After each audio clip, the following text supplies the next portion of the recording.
Une méditation tirée du livre Maranatha, le Seigneur vient d'Ellen White. 1er février. Un moment culminant. Qui pourra soutenir le jour de sa venue? Qui restera debout quand il paraîtra? Car il sera comme le feu du fondeur, comme la potasse des foulons. Malachie 3, verset 2. À cause de leur état pécheur, lorsque Dieu descendit sur le mont Sinaï pour proclamer sa loi, il avait été interdit de s'approcher de la montagne sous peine d'être consumé par la gloire de sa présence.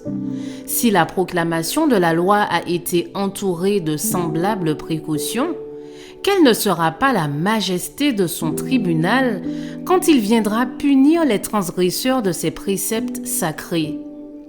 Comment ceux qui ont foulé aux pieds son autorité pourront-ils soutenir sa gloire au grand jour des rétributions finales? Quand la présence divine se manifesta au sommet enténébré de la montagne du Sinaï, la gloire de l'Éternel, aux yeux de tout Israël, ressemblait à un feu dévorant. Mais quand le Fils de Dieu paraîtra dans sa gloire avec ses saints anges, toute la terre sera comme embrasée par l'éclat de sa majesté. Depuis la création, jamais l'homme n'avait contemplé un spectacle aussi terrifiant que celui de la promulgation de la loi au Sinaï. Au son de la voix divine, semblable à un puissant son de trompette, la nature entra en convulsion. La montagne fut secouée de la base au sommet, et les enfants d'Israël, pâles et tremblants de terreur, se jetèrent face contre terre.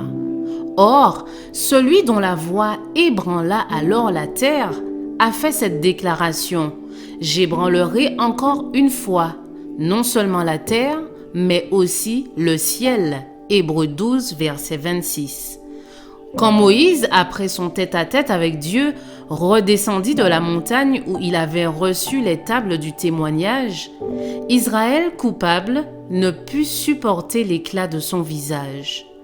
Combien moins les pécheurs pourront-ils regarder le Fils de Dieu lorsqu'il paraîtra enveloppé de la gloire de son Père et entouré de toute l'armée céleste, quand il viendra pour exécuter la sentence prononcée contre les transgresseurs de sa loi et les contenteurs de son sacrifice expiatoire.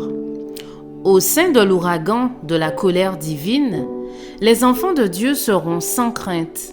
L'Éternel sera un refuge pour son peuple, une forteresse pour les enfants d'Israël. Le jour qui verra la terreur et la destruction des transgresseurs de la loi de Dieu apportera aux fidèles une joie ineffable et glorieuse. Je vous souhaite une excellente journée. Que Dieu vous bénisse.